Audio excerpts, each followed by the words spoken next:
आज ही Doubtnut app download करें। Doubtnut पर होगा अब आपके सभी मैथ्स, केमिस्ट्री, फिजिक्स और बायोलॉजी डाउट्स का सफाया।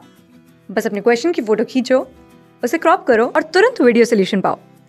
Download now.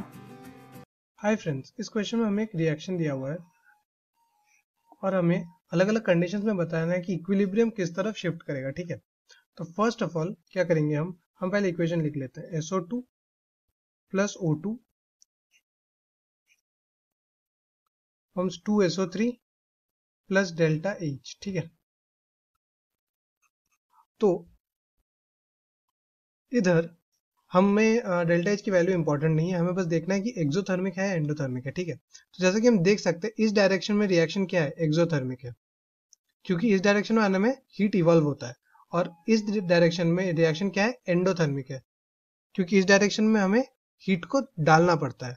ठीक है, और उस डायरेक्शन में मतलब फॉरवर्ड डायरेक्शन में या राइट साइड में हीट इवॉल्व होता है।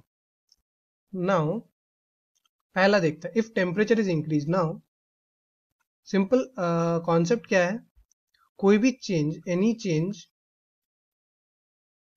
इन कंडीशन, वो क्या करता है, वो मूव्स द इक्विलिब्रियम। कैसे? To nullify the change, to nullify the change. ठीक है, ये है मेरा basic Le Chatelier principle, Le Chatelier principle. ठीक है, यही है ला-चार्टेलियर प्रिंसिपल का मेन कॉन्सेप्ट। तो अगर टेम्परेचर हमने इंक्रीज किया तो रिएक्शन का ऐसे मूव करना पड़ेगा ताकि वो जो एक्स्ट्रा हीट उसको मिला है वो कंज्यूम हो जाए। तो जब टेम्परेचर इंक्रीज किया जाता है तो रिएक्शन मूव करता है टुवर्ड्स द एंडोथर्मिक साइड। ठीक है, तो पहला क्वेश्चन का आंसर होगा लेफ्ट साइड। ठीक है, क्यों? क्योंकि लेफ्ट साइड अगर रिएक्शन जाता है वो एंडोथर्मिक हो जाएगा और एक्स्ट्रा हीट उसको जो मिला है वो उसको यूज अप कर लेगा या एब्जॉर्ब कर लेगा। Next, volume is increase. अगर वॉल्यूम इंक्रीज होता है तो क्या होता है, अगर हम सिस्टम का वॉल्यूम इंक्रीज करते हैं तो क्या होता है, सिस्टम में ज्यादा स्पेस आ जाता है, मोर स्पेस बिटवीन, ऐसा कह सकते हैं कि मोर स्पेस बिटवीन मॉलिक्यूल्स, है ना। अगर हम वॉल्यूम बढ़ाते हैं तो सिस्टम में स्पेस ज्यादा बढ़ जाता है, तो उस स्पेस को अब सिस्टम को ऑक्यूपाई करना पड़ेगा, तो वो उस तरफ मूव करेगा, मूव्स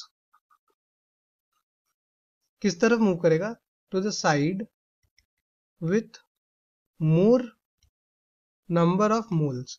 जिस तरफ ज्यादा मोल्स होंगे उस तरफ रिएक्शन मूव करेगा ताकि ज्यादा मोल्स बने और जो एक्स्ट्रा स्पेस है वो कंज्यूम हो जाए। तो जैसे हम देख सकते हैं कि लेफ्ट साइड में हमारे पास 3 मोल्स बन रहे हैं, राइट। अगर रिएक्शन लेफ्ट में मूव करता है तो हमारे पास 3 मोल्स बनते हैं, और राइट साइड में अगर मूव करेगा तो रिएक्शन में 2 मोल्स बनते हैं। सो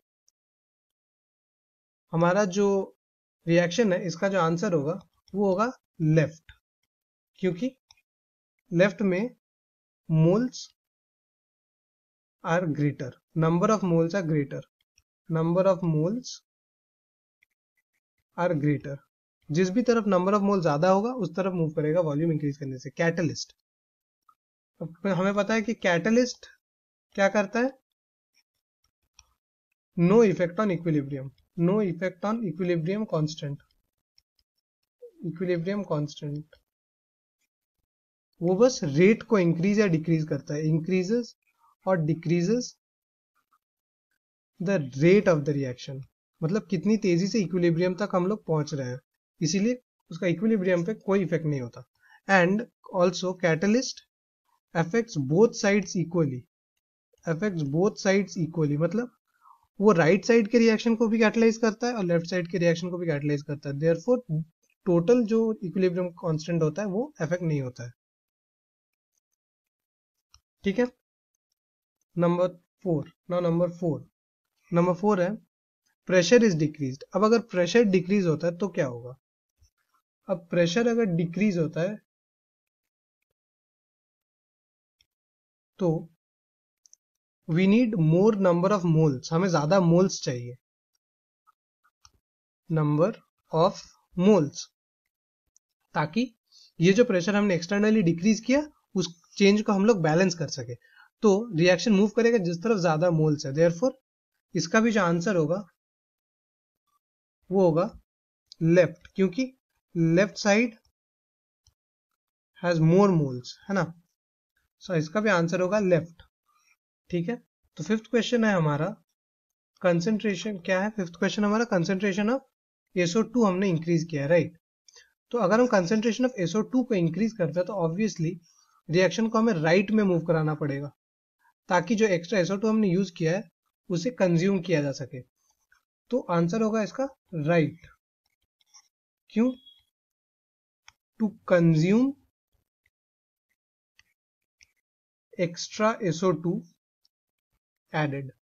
ठीक है, नेक्स्ट क्वेश्चन क्या है? Helium gas is added at a constant pressure so that the total pressure is increased, right.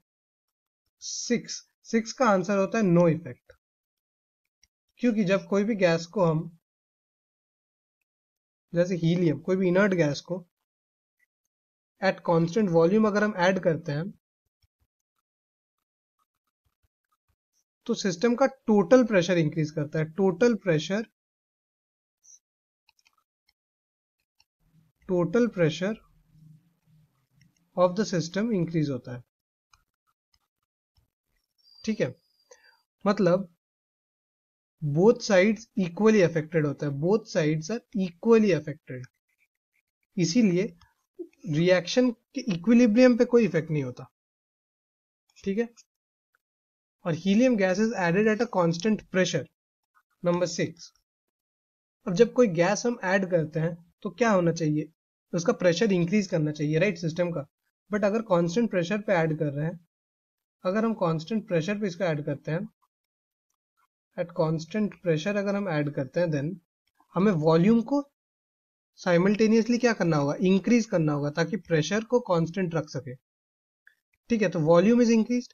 अब अगर वॉल्यूम इंक्रीज कर रहा है सिस्टम का, तो अगर वॉल्यूम इंक्रीज कर रहा है तो ऑब्वियसली सिस्टम किस तरफ मूव करेगा? सिस्टम का equilibrium moves to the side जिधर विथ लेस मोल्स। ठीक है, सॉरी, विथ मोर मोल्स, जिस तरफ ज्यादा मोल्स रहेंगे, ताकि जो मेरा एक्स्ट्रा वॉल्यूम है, जैसे इंक्रीज किया सिस्टम का वॉल्यूम, उसको यूज अप कर सके। तो हम क्या देखे थे? हमारे लेफ्ट साइड में ज्यादा मोल्स थे, तो हमारा आंसर होगा इसका लेफ्ट। ओके, क्लास 6 से 12 से लेके नीट, IIT, JEE मेंस और एडवांस के लेवल तक 10 मिलियन से ज़्यादा स्टूडेंट्स का भरोसा। आज ही डाउनलोड करें डाउटनेट ऐप या व्हाट्सएप कीजिए अपने डाउट्स 8400 400 400 पर।